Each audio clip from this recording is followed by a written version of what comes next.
Friends, இன்றைக்கி வந்து நான் வந்து எறா தொக்கு செய்ய போகிறேங்க. எறா தொக்குன்னு சொல்ல முடியாது, குழம்பு தான் வச்சுக்கோங்களேன். ஆனால் என்ன ப்ரிப்பேர் செய்யணுன்னா, இதை அப்படியே நேரடியாக நீங்கள் குழம்புல போட்டிங்கன்னு வச்சுக்கோங்களேன், வதக்க அந்த தண்ணி விடுங்க. அதனால் வந்து பார்த்திங்கன்னா அந்த குழம்பு தண்ணியாக போயிடும். அதனால் இப்போ எறா குழம்பு வந்து எப்படி திக்காக வைக்கிறதுன்னு சொல்லிட்டு இப்போ பாருங்கள், சரிங்களா? அதே சமயத்தில் எறா வந்து ரொம்ப வெந்துச்சின்னு வச்சுக்கோங்களேன், அதுவும் வந்து ரப்பராட்டம் போயிடும். ஸோ அதுவும் வேகக்கூடாது. அதனால் அப்படியே வெறும் வானல்ல இந்த எறாவை போட்டு அந்த தண்ணியை சுண்ட வச்சு எடுக்கிறேன் ஃப்ரெண்ட்ஸ். இப்போ பாருங்களேன் ஃப்ரெண்ட்ஸ், இங்கே பாருங்களேன், அந்த ஏற்கனவே ஒரு ஜல்லிக்கட்டு எறாவை தின்ட்டான் ஃப்ரெண்ட்ஸ். அங்கே பாருங்க அவன் நின்று கத்துறான். என்ன வேணும் தம்பி, என்ன வேணாம்? டேவரி இது மேலே வச்சுருக்கேன், இது மேலே வச்சுருக்கேன், இது மேலே வச்சுருக்கேன், இங்கே வா, இந்தா வா. ஆனாடி வேணும் என் மயிலுக்கு? என் மயில் 1 கிலோ இருந்தாலும் திம்பான் என் பையில. சூடுதான் பார்ப்போம், இரு இரு இரு சூடுதான் நான் பார்த்து உனக்கு வைக்கிறேன். உனக்கு வேணுமா? அம்மா வைக்கிறேன். நீ சாப்பிடாம என்ன சாமி என் சாமி? இருடி ஆறட்டுண்டி.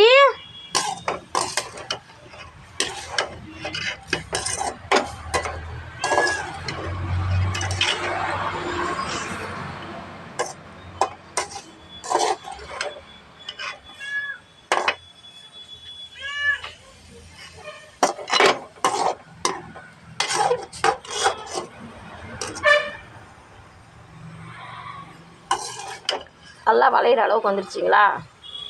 இன்னும் கொஞ்சம் தண்ணி வடியணும். இதில் இந்த எறா வந்து சைஸு சின்னதாகிடும் நம்ம போட்டோம்னா.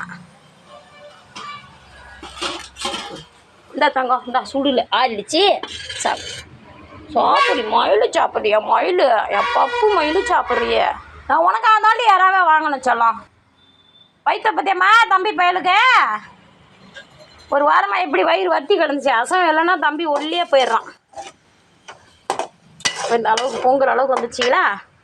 இதோட இதை எடுத்து நல்லா உணர வச்சுக்கணும் ஃப்ரெண்ட்ஸ். இங்கே பாருங்கள், எறாவை வந்து இப்படி எடுத்து தண்ணி வடித்து வச்சுட்டேன். அந்த தண்ணியவும் வந்து தனியாக எடுத்து வச்சுட்டேன்னு வச்சுக்கோங்களேன். இப்போ வானல்ல எண்ணெய் வச்சு எண்ணெய் காஞ்சிருக்கு. இங்கே பாருங்கள், இதில் வந்து எறா வந்து சூடு, அது குளிர்ச்சிக்காக கொஞ்சம் வெந்தயம். எறா வந்து வாயு, நெஞ்ச அழுத்தம், அதனால் அதுக்காக கொஞ்சோண்டு பெருங்காயம், தாளிக்கிறதுக்கு ஜீரகம், கடுகு, இது 4ஐயும் எண்ணெயில் போட்டுக்கணும். பொட்டிக்கிச்சாடு கழுவு.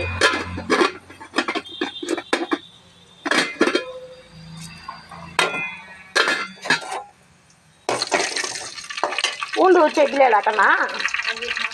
சரி பரவாயில்ல. கருவேப்பிலையே போய் தோட்டத்தில் பறிச்சாலும் பறிக்கலை. இங்கே பாருங்களேன், இதில் தம்பி வந்து 2 கை எறா சாப்பிட்டுட்டான். அவன் வந்து 2 கை எறா சாப்பிட்டுட்டான் ஃப்ரெண்ட்ஸ். இங்கே பாருங்கள், அவங்க ஊரை பாருங்கள், இவங்க இந்த ஊரு பாருங்கள், கொழுன்னு இருக்குது ஊரு. ஆனால் வந்து அதாவது மேட்ரு எங்கே இருக்கோ இந்த மீட்ரு அங்கே ஓடும் ஃப்ரெண்ட்ஸ். அப்படியே நேராக அப்படியே கீழே படுத்துருக்கான். அந்த சமைச்சி தீர்ற வரைக்கும் சரி. அந்த குழம்பு சட்டி போனேன் எல்லாம் பொஞ்சிச்சா. வெங்காயம் பாருங்கள், எனக்கு சொல்ல தெரில எத்தனை. எங்கள் அம்மா ஒரு குத்து மதிப்பாக அரிஞ்சு வைக்கிறதா. எங்கள் வீட்டில் காய்கறி எல்லாம் எங்கள் அம்மா தான் எடுத்து கொடுப்பாங்க. வெங்காயம் நல்லா வதங்கணும் ஃப்ரெண்ட்ஸ். பாருங்கள் ஃப்ரெண்ட்ஸ், வெங்காயம் வந்து பாதி வதங்கிடுச்சுன்னு வச்சுக்கோங்களேன். இன்னும் கொஞ்சம் வதங்கணும். பட் இது போகிறோம், ஏன்னா அப்புறம் இது கூட தக்காளியும் வதங்கணும்ல. அதனால் வந்து இப்போ இதில் வந்து 2 பெரிய தக்காளி அரைச்சி ஊற்றிக்கிறோம். இது வதங்கணும், நல்லா வதங்கி நல்லா பிரிஞ்சு வர மாதிரி ஆகணும்.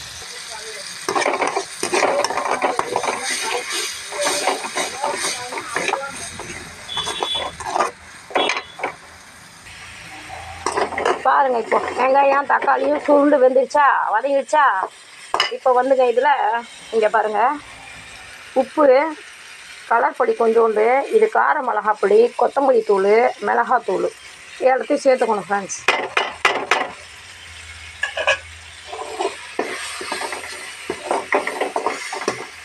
இதெல்லாம் சேர்த்து ஆட் பண்ணிக்கிட்டு இது இப்படி ஆயிடுச்சா. இப்போ இதை கொஞ்சம் கிரேவி மாரி கொண்டு வரதுக்கு என்ன செய்யணும் அப்படின்னா, இந்த எறா அவிச்சம் பாருங்கள், இந்த தண்ணியை வந்து நீங்கள் தனியாக கூட மிளகு ஜீரகம் இடித்து போட்டு கொத்தமல்லி தழையெல்லாம் போட்டு சூப்பு மாரி தாளித்து குடிக்கலாம்.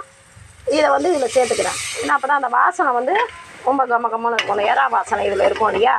ஆனால் இதை வந்து எறா சூப்பு இது போல் வைக்கணுன்னாலும் எறா ரசம் வைக்கலாம். அந்த தண்ணியில் மிளகு ஜீரகம் இடித்து போட்டு. பொதுவாகவே நீங்கள் மீனில் வந்து கொழுப்பு சத்து அதிகம், எறாவில் வந்து கால்சியம் சத்து அதிகம், சுண்ணாம்பு சத்து அதிகம். அதனால் வந்து மீனை விட எறா வந்து எலும்புகளுக்கெல்லாம் நல்லது. வாரத்தில் 3 நாள் சாப்பிட்லான்னு டாக்டர்ஸ் சொல்கிறாங்க. சரிங்களா? ஆனால் நீங்கள் அதை ஃபாலோ பண்ணுறவங்களா இருந்தீங்கன்னா நீங்கள் இந்த எறா தண்ணியை வந்து மிளகு ஜீரகம் நுணுக்கி போட்டு கொத்தமல்லி தழையெல்லாம் போட்டு தனியாக தாளித்து கொட்டி சூப்பு மாரி குடிக்கலாம் ஃப்ரெண்ட்ஸ். அதில் இன்னும் கொஞ்சம் தண்ணி சேர்த்து கூட நீங்கள் குடிக்கலாம். ஆனால் அந்த வாசனை ரொம்ப பிரமாதமாக இருக்கும். கொத்தமல்லி தழையெல்லாம் போட்டிங்கன்னா நல்லா தூக்கலாக வரும். இப்போ பாருங்கள், இந்த தண்ணி சுருள இந்த தண்ணியை ஊற்றிடுங்க. ஃபுல் தண்ணி எறா தண்ணியும் ஊற்றிட்டிங்கன்னா அவ்வளவுதான் அதில் வேலை. அதுக்கப்புறம் இந்த தக்காளி மிக்சியை கழுவி கொஞ்சோண்டு கழுவி தண்ணி வச்சுருக்கேன். இவ்வளோ தான். இது எல்லாத்தையும் இதில் சேர்க்க போகிறேன். இப்போ பாருங்கள், எல்லா தண்ணியும் சேர்த்துட்டேன். இது இந்த அளவு இருக்குது ஃப்ரெண்ட்ஸ். இது வந்து ஒரு கொதி வைக்கும்.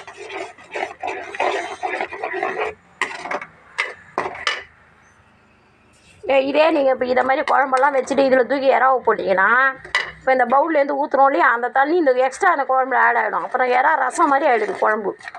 நான் அப்புறம் தான் இந்த மாதிரி ட்ரை பண்ணி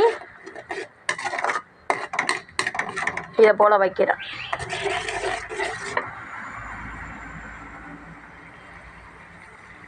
இப்போ பாருங்கள், கொதிக்குதுங்களா? இன்னும் கொஞ்சம் இது சுருளணும் போரும். இதில் வந்து கொஞ்சம் பெருஞ்சீரக பொடி இருந்துச்சுன்னா நீங்கள் போடலாம். ஆனால் என்கிட்ட இப்போ பொடி இல்லை, இப்போ இடிக்க எனக்கு டைம் இல்லை. அதனால் பப்பு படுத்துருக்கான் பாவம்.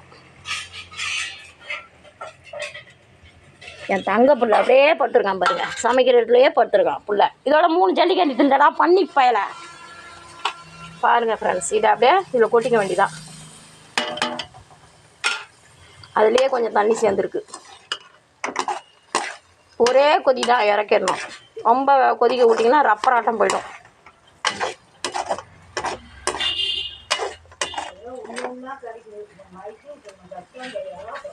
தேடி தரேன்.